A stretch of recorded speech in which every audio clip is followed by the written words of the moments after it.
Hey, conscious business babes, welcome to another video where we will look at a practice and a tool to help us become more conscious leaders and run more regenerative companies.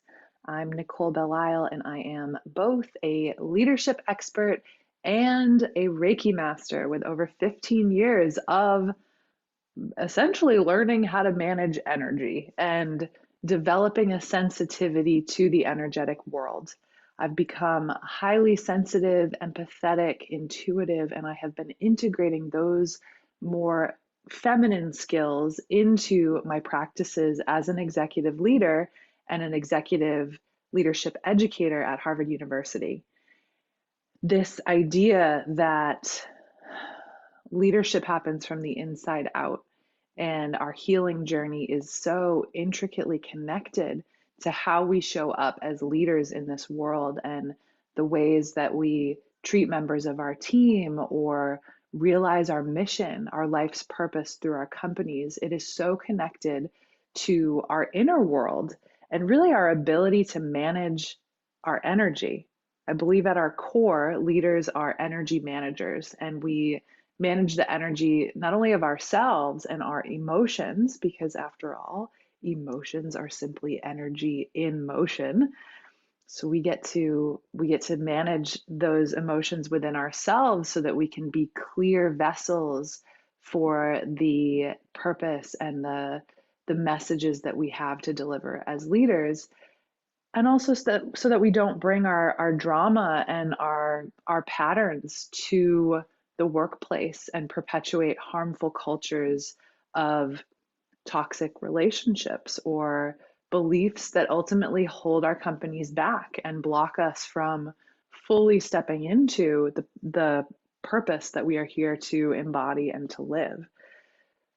To be able to manage this energy within us, I have found that one of my favorite practices, in addition to self Reiki, because I do, I just, me and self Reiki are one at this point in my journey. I do self Reiki every single day.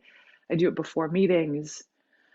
I do it to let go of the day. I do it to help me sleep, reduce anxiety, reduce stress, reset my energy field before I begin my evening, whatever it might be. And I have a whole self-paced course on self-Reiki for stress management, specifically for leaders and business owners on my website, NicoleBelisle.com. So if you want to learn that practice, you can check that out for sure. I really put my heart into it, and it's a beautiful course, if I do say so myself. But aside from self Reiki, which is just kind of integrated into my way of being and into my daily practice, the other practice that has been such a game changer for me is something that I like to call the morning rhythm. This language of the morning rhythm first came about during a time in my life when I didn't have a morning practice yet. And I was hanging out with these two other entrepreneurs who I really, really admired. Both were very into living lives and running companies from a place of integrity and getting like having really pristine physical and emotional and relational health, doing this through diet, doing this through movement, doing this through emotional release so that they could be clear channels. And back in the day, with these two entrepreneurial friends, we did a little experiment where we actually went to an island in Canada on this beautiful lake and stayed in this cabin and did a little 10-day experiment where we asked ourselves, what would we have to do in 10 days to feel the most vitality that we possibly could in our bodies and in our lives and how we're showing up to our missions? And one of the key things that emerged was this morning practice, like starting your day when you still are in that theta brainwave state, starting your day with clarity of intention, clearing out any gunk, any emotions that could potentially get in the way or block you in the day to come. So the morning rhythm is really about setting your tone for the whole day.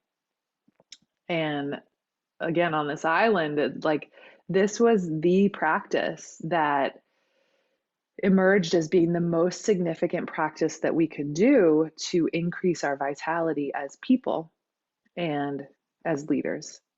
And I became so reliant, for lack of a better word, on this practice that it got to a point where the difference between a good day and a bad day for me was whether or not I did my morning rhythm. And I could tell on the days when I didn't do it, when I skipped it for whatever valid reason I thought I had at the time. And I wasn't leaving with the same level of spaciousness within my system on the days that I didn't do it. What is a morning rhythm and what does it include? You might be wondering. I'm going to share my screen to show you what I've uncovered. I think the morning rhythm is going to look very different for every person. And ultimately, you get to choose whatever practices are right for you and your body and your emotional state to manage your energy effectively. And for me, as someone who has a menstrual cycle and a womb, I also customize my morning rhythm activities based on where I am in my cycle, as well as the time of year. And I'm, depending on what my physical or mental health related goals are for myself, I may also connect my choices to those goals as well. Because ultimately, we are our health is a system. Our leadership ability is an entire system that includes all of these facets of wellness and health and well-being.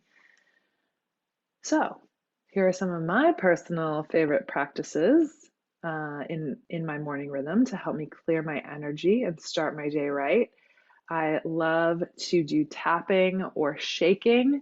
So I don't know if you've ever done tapping, but just, around the head, around the face, the temples, you can tap all over your body to just get the energy flowing. Shaking, I love to just shake it out, shake off kind of dream state, shake off any initial anxiety that I might wake up in, especially if I know that I have a busy day ahead or some kind of meeting that feels high stake. I might just shake out whatever pre-existing fear or anxiety I have.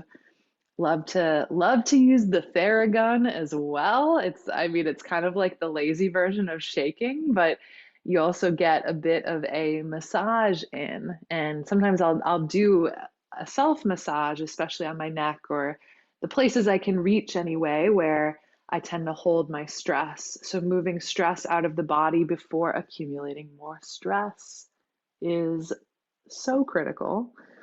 And doing some of these practices can also help close the stress cycle. There's a whole book on closing the stress cycle that resonated so much for me. So I just want to name that these are practices that I've been using in my morning rhythm, but you could also use any one of these in the middle of the day or after a stressful experience to reset your energy and clear it out. Become a more spacious vessel once again for your work, your team, your purpose. And I think it's so important that we as leaders learn how to hold space and remain clear enough for hyper aligned decisions and operating from a place of full integrity. So all these practices free up space within us to be able to do that. Speaking of space, sometimes I need to clean my physical space and get it organized for the day so that I'm operating from a space that feels energetically clear, spacious, organized. That helps me feel those things internally as well as I relate to my environment. We kind of become one with our environment. So getting that right can be a good way for me to start the day. A 15-minute meditation, hydration.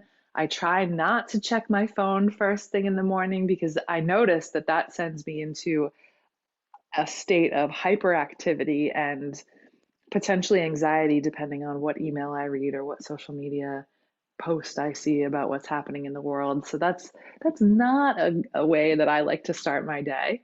Um, Maybe some light stretching, movement, a walk in nature, spending time in the garden or looking out the window if it's a cold or rainy day, but just getting that sunlight, getting immediate access to nature and fresh air can be such a game changer.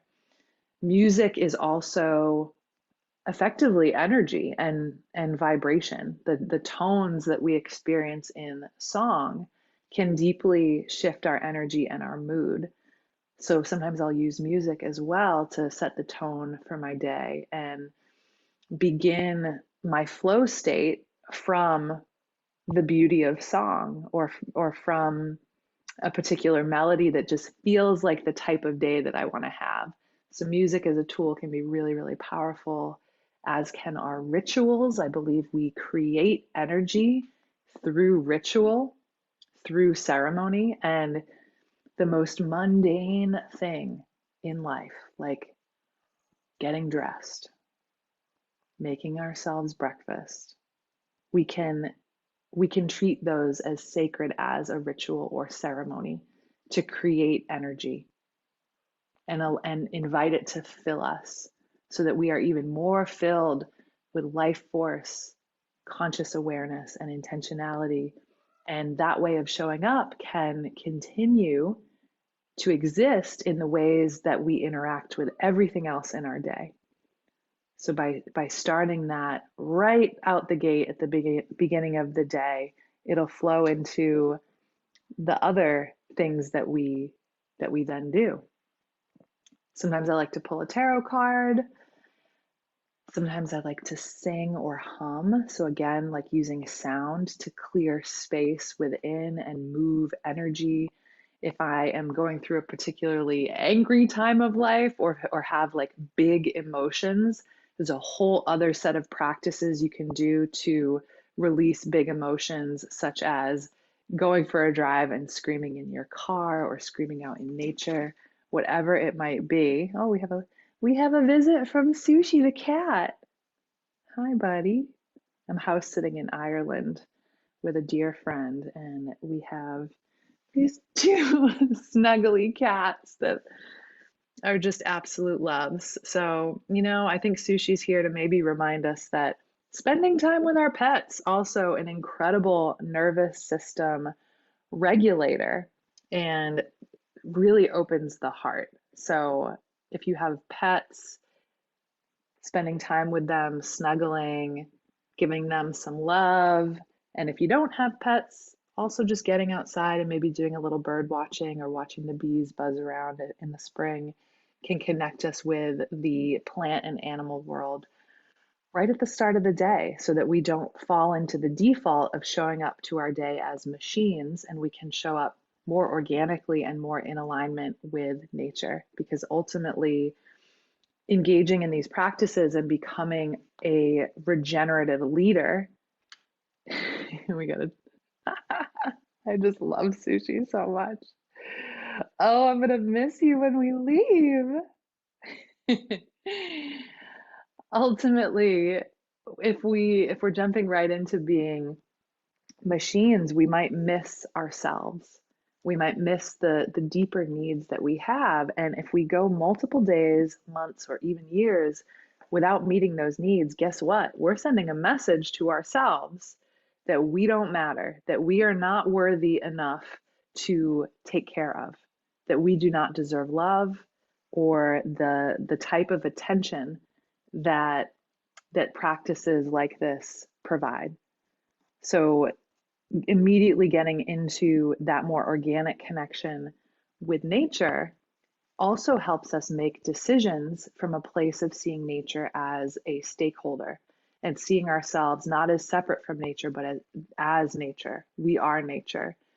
And if we can hold that in our hearts and step into that relationship with nature first thing in the morning, I believe we make vastly different decisions in our supply chain, our purchasing, our consumerism, like in our personal lives.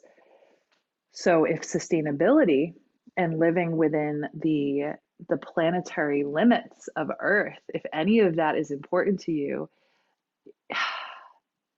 getting in nature first thing, I think just helps us be fully connected to that value and allows us to be in more integrity with ourselves when it comes to our relationship to nature.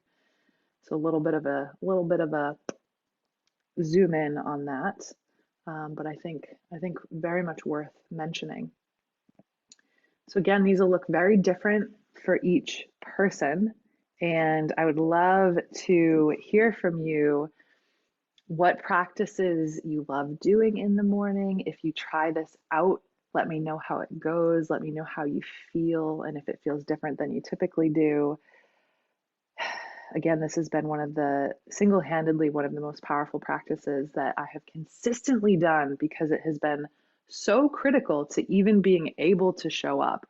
Like when I was COO and showing up to incredibly stressful environments, I I had to do this daily to even be able to show up to my context. Otherwise, my system would be totally out of whack. So again, as leaders, like we are a system. We are a system that requires care and nurturing and some degree of organization and at the very least energy management. So I will leave you with that thought of this, this idea that leaders are energy managers. And I'm excited for you, if you don't already have a practice of managing your energy, I'm excited for you to begin. And I look forward to seeing you in future videos where we explore even more tools for conscious leadership and regenerative business models.